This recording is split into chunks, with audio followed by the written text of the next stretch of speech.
이삭의 두 아들 에서와 야곱을 우리가 잘 압니다. 리브가를 통해서 세상에 태어난 쌍둥이 형제입니다. 에서가 사실 큰아들로 태어나는데 우리가 잘 알다시피 장자권을 야곱에게 빼앗기게 되죠. 하나님께서 믿음의 족장들의 반열에 아브라함, 이삭, 야곱 이렇게 올려놓으십니다. 그런데 그 에서의 후손들이 후에 에돔이라고 하는 나라를 이루게 되는데, 성경 가운데 우리가 이미 선지서 살펴보았지만은 오바댜서는 에돔의 심판을 예고하는 선지서이기도 합니다. 에돔의 심판. 오바댜서 1장 10절 말씀을 보면 네가 네 형제 야곱에게 행한 포악으로 말미암아 부끄러움을 당하고 영원히 멸절되리라. 에돔의 그 멸망을 선지자 오바댜가 선포하는 거예요. 에돔이란 나라가 멸망당할 거다. 에돔이 이스라엘에 행한 포악 때문에, 강포함으로 인해서 하나님께서 에돔이라는 나라가 앞으로 부끄러움을 당하게 되고 영원히 사라지도록 하겠다. 그래서 지금 에돔은 없어졌어요. 에돔이라는 나라가 없어졌죠. 도대체 에돔이 이스라엘에게 어떤 포악을 저질렀기에 선지자를 통해서 이렇게 무서운 경고를 하시고 그 경고하신 대로 에돔은 역사 가운데 사라져 버렸을까요? 오바댜 1장 12절 말씀을 보면 네가 형제의 날 곧 그 재앙의 날에 방관할 것이 아니며 유다 자손이 패망하는 날에 기뻐할 것이 아니며 그 고난의 날에 네가 입을 크게 벌릴 것이 아니며, 이런 말씀을 해요. 세번역 성경이 이렇게 번역했어요. 네 형제의 날, 그가 재앙을 받던 날에 너는 방관하지 않았어야 했다. 유다 자손이 몰락하던 그날 너는 그들을 보면서 기뻐하지 않았어야 했다. 그가 고난받던 그날 너는 입을 크게 벌리고 웃지 않았어야 했다. 이렇게 번역을 해 주었습니다.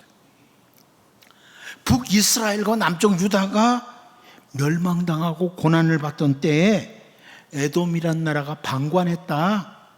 그리고 기뻐했다. 입을 크게 벌리고 웃었다. 이것을 지적합니다. 그 부분을 지적합니다. 아니, 이스라엘 멸망하는데 에돔 니네들이 기뻐해? 그래서 니네들도 역사 가운데 사라질 거야? 선지자 오바댜를 통해서 주는 말씀이죠. 물론 다음 절을 보면 이스라엘이 멸망당할 때 에돔 사람들이 재물에도 손을 댄 것으로 지적을 하기도 합니다만, 우리가 주목할 건 뭐냐면 이스라엘이 고통당할 때, 멸망당할 때 이방 나라 에돔이 방관하고 아주 좋아했다, 이런 설명입니다. 하나님의 백성이라고 하는 유다와 이스라엘 백성들이 계속 범죄를 함으로 하나님의 징계로 고난과 멸망이 찾아왔지만, 세상 나라들은요 그 모습을 보면서 박수를 치고 좋아하는 것, 이건 옛날이나 지금이나 변함이 없어요. 여러분, 하나님의 백성들이 고난당하는 걸 세상 사람들이 좋아한다는 거예요. 에돔이 그랬던 것처럼 오늘날 우리들의 삶이, 그리스도인들의 삶이 세상 사람들의 눈에 노출되어 있어요. 우리들이 범죄하고 부패해도 세상은 조롱하고 비웃어요. 예수 믿는다는 것들이 저래 하면서 세상은 예수 믿는 사람들을 비웃고 조롱하죠. 또 우리가 하나님께 징계를 받거나 고난 중에서도 세상 사람들은 손가락질을 하면서 아주 좋아해요. 이게 에돔이라는 나라가 그랬던 것과 똑같은 거예요.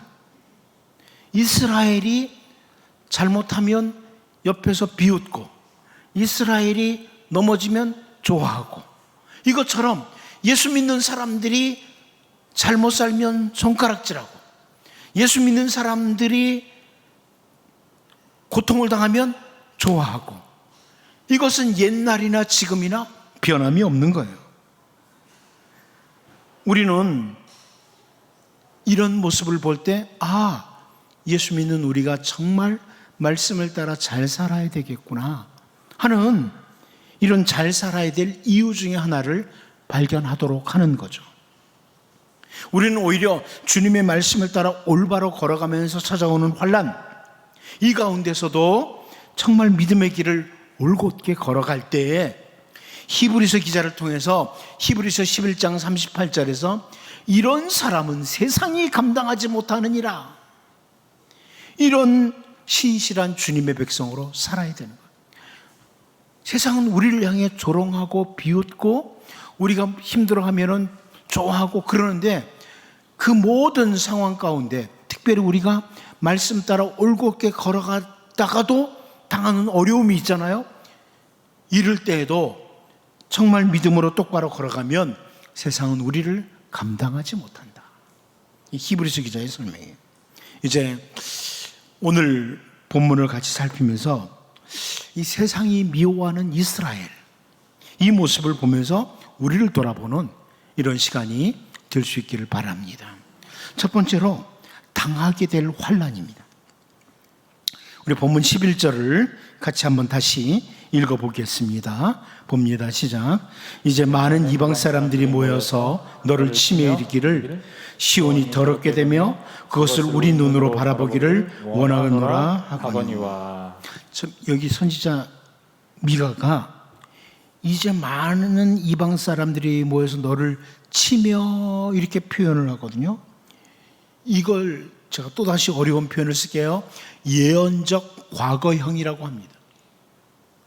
앞날을 마치 지금 이루어진 것처럼 예언적 과거형으로 이렇게 사용하고 있는 거예요. 앞에 일어날 일을 지금 일어난 것처럼 사용하면서 장차 일어날 일을 지금 선지자 미가가 선포하고 있는 거예요. 앞으로 일어날 일을.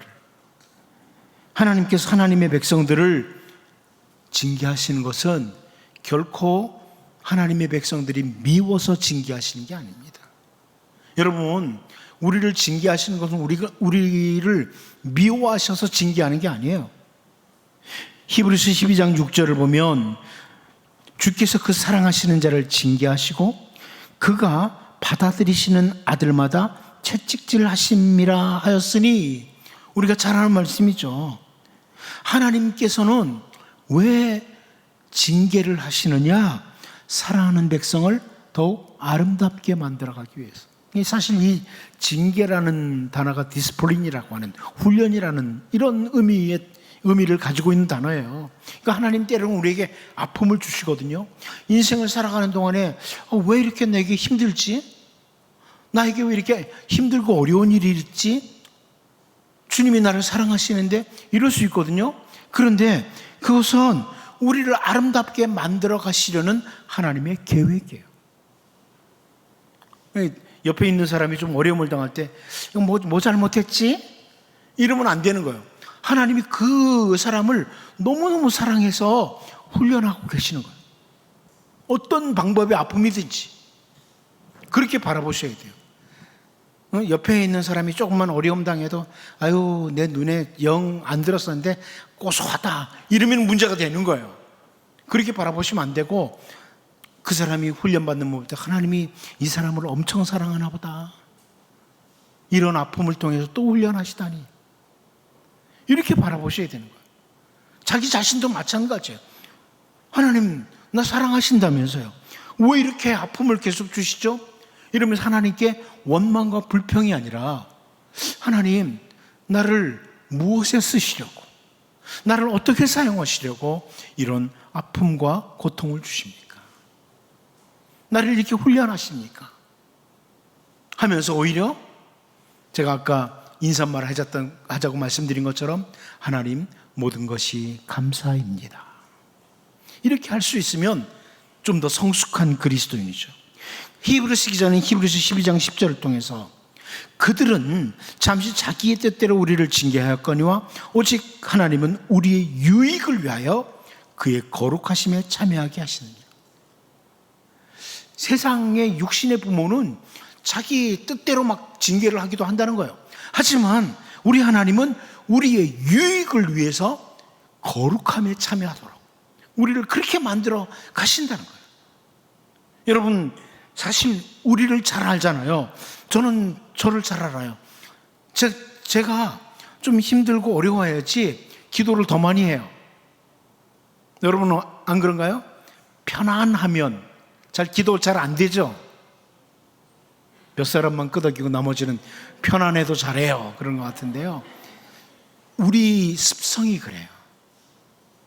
제가 교인들을 쭉 보면은 저는 너무 편해요. 이런 사람들은 반드시 반비례해요. 기도 시간이 짧아요. 기도를 별로 안 해요. 그러나 여러 가지 아픔을 그대로 안고 있을 때 기도를 더 많이 하는 거예요. 우리를 훈련하시는 거죠. 우리가 이미 앞부분에서 살펴봤지만은 선지자 미가를 통해서 하나님께서는 이스라엘의 회복을 예언하도록 하심으로 비록 징계를 받지만 다시 일어날 거예요. 앞부분에서 설명한 거예요. 분명히 다시 일어날 거예요. 그러나 이방 나라 사람들은 이스라엘을 유익하도록 하기 위해서 여기 모이는 게 아니에요. 오늘 본문에 뭐예요? 자기들의 유익을 위해서 모이고 치고 공격하는 겁니다. 오늘 본문을 통해서 선지자 미가는 계속해서 죄에 죄를 더하는 유다 백성들에게 임할 환난, 그때 많은 이방 사람들이 유다를 치러 몰려올 것이다, 이것을 설명하면서 이제 그것이 하나님께서는 유익을 주는 것이나 세상 사람들은 우리를 힘들게 하기 위해서 그렇다, 이 부분을 확인하면서 여러분, 우리를 돌아보고 하나님의 백성으로서 우리를 새롭게 하고 때로는 우리에게 환난을 허락하시지만 하나님의 사랑이 담긴 고통이다, 이것을 기억하고 세상 사람들과 달리 하나님을 바라보는, 그래서 넉넉히 일어나는 이런 은혜가 있기를 바랍니다. 두 번째로 더럽혀지는 시온입니다. 이 선택받은 이스라엘 백성들 그 땅 더럽혀지는 시온이라. 우리 본문 11절을 다시 한번 읽어보겠습니다. 봅니다. 시작. 이제 많은 이방 사람들이 모여서 너를 치며 이르기를 시온이 더럽게 되며 그것을 우리 눈으로 바라보기를 원하노라 하거니와. 하나님의 백성들을 보호해 주시고 은혜를 베푸시던 그 시온이죠. 하나님의 보호가 있는 시온이 모욕을 당하고 더럽혀진다, 이게 선지자 미가의 설명이에요. 사실 여러분, 이 시온이라고 하는 예루살렘은요, 택한 백성들이 죄를 짓고 우상을 가져다 섬기기도 함으로 이미 더럽혀졌어요. 하나님이 왜 징계를 하신다고 그러냐? 더럽혀졌기 때문에. 더럽혀졌기 때문에 징계하시겠다고 그래요. 그런데 예루살렘이 겉만 화려하고 괜찮아 보였잖아요. 아직 하나님께서 멸망시키기 전에, 이방 나라가 공격해오기 전에 시온은 이미 더럽혀졌어요. 그런데 또 더럽혀지게 된다, 이런 말씀을 하고 있는 거예요. 자, 우리가 알다시피 멸망을 당하는 소돔과 고모라 아시죠? 소돔과 고모라 기억하세요? 그 아브라함의 조카 롯이 들어가서 살았던 소돔과 고모라는 하나님께서 멸망시키기 전에 이미 더럽혀질 대로 더럽혀졌어요. 그런데 불과 유황으로 심판하면서 완전히 더럽혀진 거죠. 이해가 되시죠? 이미 더럽혀진 소돔과 고모라를 더럽게 하신 거예요. 심판하심으로. 이제 우리를 보자고요. 우리는 주 예수 그리스도의 십자가 보혈로 거룩한 백성이 되었습니다. 우리가 거룩한 백성이에요. 구별된 백성이 됐어요. 그런데 우리는 장차 저 거룩한 성 새 예루살렘에 입성할 거예요. 하나님 나라 거룩한 성이에요. 그곳에 입성하게 될 거예요. 우리가 저 하나님 나라에 들어감으로, 거룩한 성에 들어감으로 거룩하게 되는 것이 아니라 예수 그리스도의 십자가 보혈로 이미 거룩하게 된 백성들이 거룩한 성에 들어가게 될 거예요. 믿으시죠? 네. 우리는 이미 예수님의 보혈로 거룩하게 됐는데 거룩한 성에 들어가요. 천국에. 마찬가지 소돔과 고모라나 시온이 더럽혀질 대로 더럽혀졌는데 하나님이 또 더럽게 하겠다는 거예요. 심판하시겠다는 겁니다. 바울 사도는 데살로니가 전서 5장 23절을 통해서요, 평강의 하나님이 친히 너희를 온전히 거룩하게 하시고 또 너희의 온 영과 혼과 몸이 우리 주 예수 그리스도께서 강림하실 때 흠없게 보존되기를 원하노라. 이렇게 축복하면서 또 동시에 권면하는 거죠. 이미 예수 그리스도로 말미암아 거룩하게 된 주님의 백성들이 온전히 거룩한 백성으로 흠없게 보존하시는 분도 하나님이시고 그 하나님의 은혜가 임하기를 바울이 축복하는 거예요. 이렇게 정리합니다. 예수 그리스도로 인해서 거룩하게 된 백성들이 장차 거룩한 성에 들어가는 이런 백성이 되는 것처럼 하나님의 백성이라고 하는 유다 백성들이 이미 시온을 더럽게 함으로 하나님께서 장차 이방 나라를 통해서 더럽히실 거예요.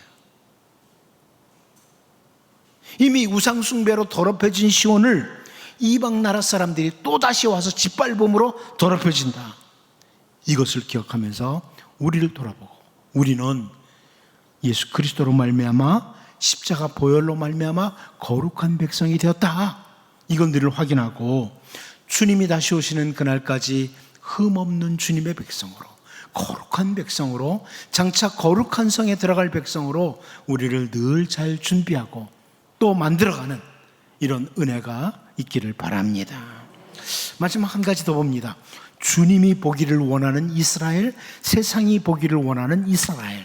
이 부분을 보려고 해요. 주님과 세상이 보기를 원하는 이스라엘. 우리 본문 11절을 다시 한번 봅니다. 시작. 이제 많은 이방 사람들이 모여서 너를 치며 이르기를 시온이 더럽게 되며 그것을 우리 눈으로 바라보기를 원하노라 하거니와. 자, 여기 세상 사람들이 보기를 원하는 이스라엘의 모습을 선지자 미가가 설명하죠. 한마디로 뭐예요? 더럽혀지고 망하기를 원한다. 이거예요. 이스라엘 더럽혀지고 망하기를 원한다. 이 세상 사람들이 이스라엘을 바라보는 눈이었어요. 제가 처음에 에돔이라는 나라에 대해서 선지자 오바댜가 선포했던 말씀드렸던 것처럼 세상은요, 하나님의 백성들이 더럽혀지고 망하는 것을 보면서 기뻐해요. 기억하십시오. 세상은 우리가 더럽혀지고 망하는 걸 보면서 좋아해요. 무슨 말인지 알죠? 누가요? 세상이. 오늘날 교회가 그리고 예수 믿는 사람들이 부패하고 더럽혀지고 망하는 것을 세상 사람들은 조롱하기도 하지만 아주 좋아해요. 그러니까 교회가 더럽혀지면 세상 사람들이 좋아해요. 우리하고 똑같은 존재들이라고. 그러니까 우리가 알다시피 사탄도 그래요. 사탄은요, 주님의 백성이라고 하는 우리들이 부패하고 더럽혀지고 망하는 것을 아주 좋아합니다. 그러니까 여러분이 부패하고 더럽혀지고 망하면 제일 좋아하는 게 사탄이에요. 그런데 성도들끼리 그러면 안 되죠. 성도들끼리 그러면 안 돼요. 우리 주님은 어떠냐? 우리 주님은 우리의 어떤 모습을 보기를 원하시느냐? 저는 성경 곳곳을 보다가 특별히 요한계시록 18장 4절 말씀, 주님이 하시는 말씀 보십시오. 또 내가 들으니 하늘로부터 다른 음성이 나서 이르되 내 백성아 거기서 나와 그의 죄에 참여하지 말고 그가 받을 재앙들을 받지 말라. 세상이 온통 더럽혀졌다. 내 백성아 거기서 나와라. 우리 주님이 원하시는 주님의 백성들의 모습이에요. 우리 주님은 우리가 날마다 거룩한 백성이 되기를 원하시는 거예요. 우리 주님이 원하시는 거죠. 죄에서 나오고 죄에 참여하지 않고 멸망받을 백성이 아니라 승리하는 주님의 백성이 되기를 주님은 원하시는 거예요. 여러분, 주님은 우리가 승리하는 백성이 되기를 원하세요. 세상은 우리가 망하기를 원해요. 이방 나라 사람들은 이스라엘이 더럽혀지고 망하기를 원했지만 우리 주님은 우리가 승리하고 주님의 칭찬을 듣는 이런 백성이 되기를 원하신다. 이 부분을 보면서 정말 주님이 원하시는 주님이 기뻐하시는 이런 백성들로 우리를 다듬어가고 만들어갈 수 있기를 바랍니다. 기도하겠습니다. 하나님 아버지, 죄의 죄를 더하는 유다 백성들에게 임할 환난, 그래서 많은 이방 사람들이 유다를 치러 올라올 것을 선포하는 것을 보면서 우리 하나님께서는 우리에게 때로는 환난과 징계를 허락하시지만 사랑이 담긴 고통이라는 것 기억하고 주님의 백성답게 넉넉히 승리하는 백성들 되게 도와주시고, 이미 더럽혀진 시온을 이방 사람들이 짓밟음으로 또다시 더럽힌다는 말씀을 보며 주 예수 그리스도의 보혈로 거룩하게 됨 받은 우리들이 주님 오시는 그날까지 흠없게 보존되게 도와주시고, 우리가 망하고 더럽혀지는 것을 원하는 세상과 달리 우리 주님은 우리가 승리하고 우리가 거룩하게 사는 것을 원하신다는 것을 기억하고 주님 앞에 아름다운 삶을 드릴 수 있는 주님의 백성들 되게 하여 주옵소서. 예수님의 이름으로 기도하옵나이다. 아멘.